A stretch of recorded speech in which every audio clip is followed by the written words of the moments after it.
माननीय मुख्यमंत्री जी के अनुमोदन के उपरांत मैं 13 के 13 जिलों का भ्रमण करने जा रहा हूं और एक जो बहुत ही महत्वपूर्ण बिंदु है, जो 14 अप्रैल को जब बाबा साहब अम्बेडकर जी का जन्मदिन था और 15-20 हज़ार लोग 25 हज़ार लोग हरिद्वार में आए थे और तब एक नारा लगा था जो मेरे द्वारा लगाया गया था कि बाबा तेरा मिशन अधूरा, मोदी धामी कर रहे पूरा।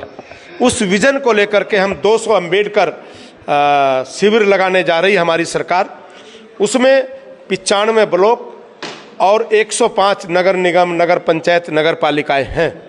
उन 200 शिविरों के माध्यम से बाबा साहब अम्बेडकर और पंडित दीनदयाल उपाध्याय की जो सोच थी कि अंतिम छोर तक बैठे व्यक्ति तक सरकार की योजनाओं का लाभ जाए, केंद्र सरकार की और प्रदेश सरकार की सारी योजनाओं को धरातल पर उतारने के लिए मैं निकला हूं।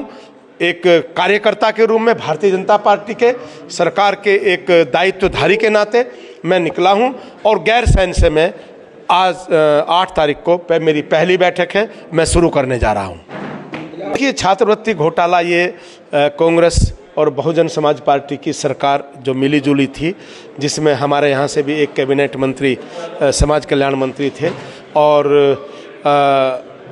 बड़ा दुख भी होता है कि इतना बड़ा घोटाला, कभी कोई चपरासी स्कूल का वजीफा कहते थे वो छात्रवृत्ति पर कोई 10 रुपये भी नहीं लेता था, लेकिन इतना बड़ा घोटाला हुआ, देवभूमि शर्मसार हुई, हमारी सरकार तत्कालीन बसपा और कांग्रेस की शर्मसार हुई और न जाने कितने अधिकारी जेल गए समाज कल्याण के। स्कूल के संचालक, चाहे वो बीजेपी का था, चाहे वो कांग्रेस का था और चाहे वो किसी भी पार्टी का था, सब आज उसका दंश हमारे बच्चे झेल रहे हैं। मैं आपको बताना चाहता हूं, पूरा का पूरा ऑनलाइन सिस्टम हमारी सरकार ने कर दिया है। जहां जहां परेशानी आ रही है, जो टीचर्स, जो स्कूल के प्रबंधक जो ऑनलाइन करने में बच्चों के फार्म को आनाकानी कर रहे हैं, उनकी जांच की जाएगी और पूर्ण रूप से 100% बच्चों को स्कॉलरशिप पूरी पारदर्शिता के साथ दी जाएगी। 1 रुपया सरकार देगी तो बच्चे के खाते में 1 ही रुपया जाएगा। कैंप लगाने की जरूरत है। मैं फिर आपको बताना चाहता हूं कि कैंप और शिविर का मतलब होता है, क्योंकि हम बाबा साहब अम्बेडकर और पंडित दीनदयाल उपाध्याय जी के विचारों को आगे लेकर के बढ़ रहे हैं। अंतिम छोर पर जो व्यक्ति, क्योंकि मैं समाज कल्याण की जितनी योजनाएं हैं उसका अनुसरण समिति का अध्यक्ष हूं, उपाध्यक्ष हूं, तो मेरा काम है उसकी जांच करना कि अंतिम छोर पर बैठे व्यक्ति तक वो योजना जा रही है या नहीं।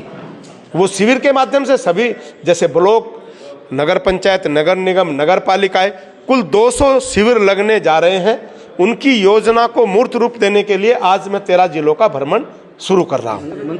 देखिए, मैं फिर कहा, हमारी सरकार ने, चाहे वो किसी भी दल का नेता हो, किसी भी संगठन का हो, अगर कहीं भ्रष्टाचार या किसी अन्य गतिविधियों में फंसा तो वो निश्चित तौर पर जेल जाएगा। और एक चीज मैं ये बात आपको बताना चाहता हूं कि शिक्षा नगरी, कुंभ नगरी और शिक्षा नगरी से आज मैं चला हूं, गैरसैंण से बैठक करके मैं इसकी शुरुआत करने जा रहा हूं, क्योंकि शिक्षा नगरी, बाबा साहब अम्बेडकर ने कहा शिक्षा शेरनी का दूध है, जो पिएगा वो दहाड़ेगा।